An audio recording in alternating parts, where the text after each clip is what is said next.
حرات میں حضور علیہ السلام کی اولاد سے ایک شہزادی بیوہ ہو جاتی ہے تو وہ اپنے بچوں کو لے کر کے سمرقند میں آتی ہے اور پوچھتی ہے کہ یہاں کوئی شخص ہو جو مجبور لوگ مفلوق الحال لوگوں کی مدد کرتا ہو۔ تو لوگوں نے بتایا کہ یہاں دو بڑے سخی لوگ ہیں، ایک مسلمان ہے اور ایک مجوسی ہے۔ تو اس نے کہا مجھے تو مسلمان کے پاس ہی جانا چاہیے، اور گئی اور کہا کہ میں مفلوق الحال ہوں، میرا خاندان رسول صلی اللہ علیہ وآلہ وسلم سے تعلق ہے، غریب الدیار ہوں، شوہر کا سر سے سایہ اٹھ گیا ہے، یہ بچے ہیں، تو آپ اگر میری مدد کر دیں تو میری سفید پوشی کا بھرم باقی رہے۔ تو اس نے کہا کہ بہت سارے لوگ آتے ہیں اور اس طرح کی باتیں کرتے ہیں، تم بتا سکتی ہو کہ تمہارے پاس کیا ثبوت ہے خاندان رسول سے ہونے کا؟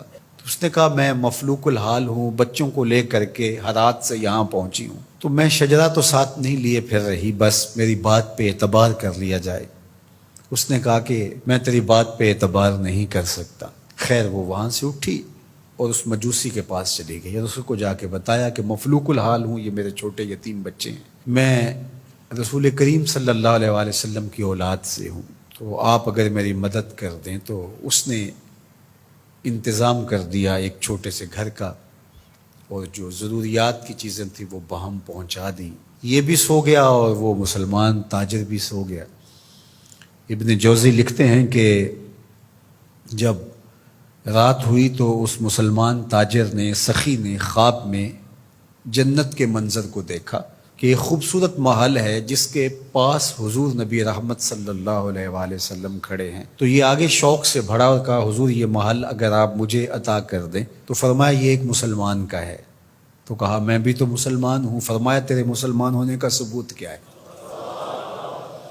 آنکھیں کھل گئیں، ماضی کا سارا قصہ ذہن میں تازہ ہو گیا، اور وہ جو لفظ کہے تھے کہ تیرے سیدہ ہونے کا ثبوت کیا ہے، وہ لفظ احساس پہ ہتھوڑے برسانے لگے اور نکال دیا گیا دربار رسالت سے۔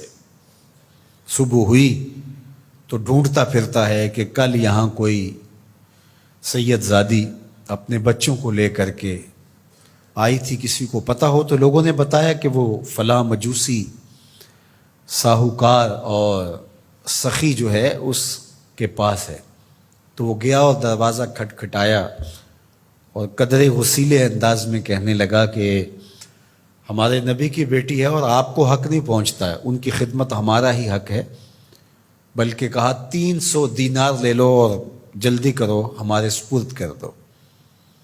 تو اس نے مسکرا کے دیکھا، کہا کہ میں نے تو انڈٹھا سودا کیا تھا، اب تو منظر دیکھ چکا ہوں، جہاں رات آپ کو دھکے دے کر نکالا گیا وہاں مجھے وعدہ دیا گیا کہ تو نے میری بیٹی کی خدمت کی ہے، تجھے اور تیری نسل کو جنت کی ضمانت دی جاتی ہے، اور میں تو حضور کے ہاتھ پہ کلمہ پڑھ کے اسلام قبول کر چکا ہوں۔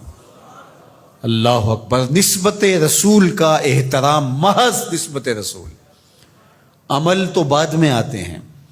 اللہ اکبر۔ تو فرمایا کہ احبو لأہل بیتی لحبی، میرے اہل بیت سے محبت میری وجہ سے کرو۔ اللہ اکبر۔ امت کو سمجھنا چاہیے کہ اہل بیت رسول کا معاملہ کتنا حساس اور کتنا نازک ہے، اور آقا کریم نے کس قدر اس کو اہمیت کے ساتھ حجۃ الوداع کے موقع پر ارشاد فرمایا۔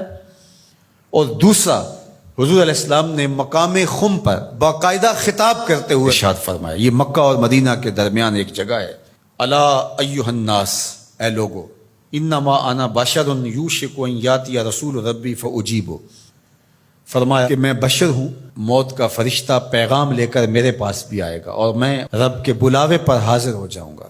وانا تارک فیکم ثقلین، لیکن تمہیں تنہا اور لاوارث نہیں چھوڑ کے جا رہا، تمہارے اندر دو بھاری چیزیں چھوڑ کے جا رہا ہوں، جس کو میرے حضور بھی بھاری کہیں وہ کتنی بھاری ہوگی۔ اولہما کتاب اللہ، ان میں سے پہلی چیز کتاب اللہ، اللہ کی کتاب، فیہ الہدی والنور فخذوا بکتاب اللہ واستمسکوا بہ، اس میں ہدایت ہے، اس میں روشنی ہے، بس اللہ کی کتاب کو مضبوطی سے پکڑ لو اور اس کے ساتھ تمسک اختیار کر لو، جڑ جاؤ اس کے ساتھ، لپٹ جاؤ، چمٹ جاؤ اس کتاب کے ساتھ، اپنا ربط کبھی بھی قرآن سے ٹوٹنے نہ دینا، قرآن کے ساتھ اپنے تعلق باطن کو کبھی کمزور نہ ہونے دینا، اس کی تلاوت دن کے اجالوں میں رات کی تنہائیوں میں تمہارا معمول حیات رہے۔ فحث علی کتاب اللہ، حضور نے ابھارا لوگوں کو کتاب اللہ کے ساتھ جڑنے کے لیے، وَرَغَّبَ فِيهِ، اور ترغیب دی کہ اس کتاب سے وابستہ رہو، اس کتاب سے جڑو، اس کتاب کو کبھی نہ چھوڑنا۔ ثم قال، پھر ارشاد فرمایا،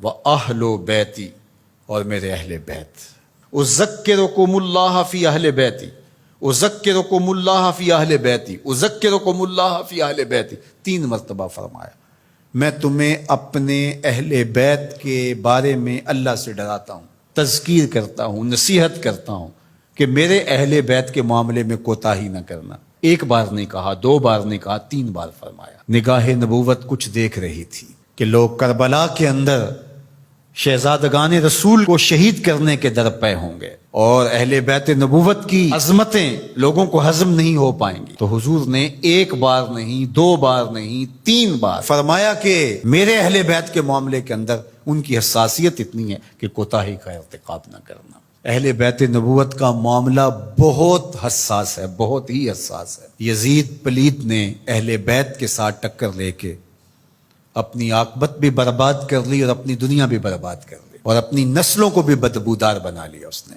یزید کا نام بدی کا استعارہ بن گیا، دشنام سے بھی بدتر، گالی سے بھی بدتر یزید کا نام ہے۔ حضرت امام حسین رضی اللہ تعالیٰ عنہ حق کا استعارہ بن کے ابھرے، اور قیامت تک ان کا نام زندہ، روشن، سرخرو، کامیاب اور بامراد رہے گا۔ رہتی دنیا تک حسین کے نام کا جھنڈا اونچا ہی رہے گا۔ اہل بیت کے لیے دلوں میں محبت جو موجزن نہیں رکھتا سینے میں، اس کے سینے میں پتھر رکھا ہوا ہے، اس کے سینے میں کسی مومن کا دل نہیں رکھا ہوا۔ یہ پیاز تو ہر وقت سلگتا ہے، لیکن جو ہی محرم کے ایام آتے ہیں تو پھر خوشبوئیں پھیلنا شروع ہو جاتی ہیں، اور ان کے لیے دل میں جو جذبات پیدا ہوتے ہیں، اللہ اکبر، ہماری 1000 جانیں تصدق ان کے قدموں سے لپٹی ہوئی خاک پر۔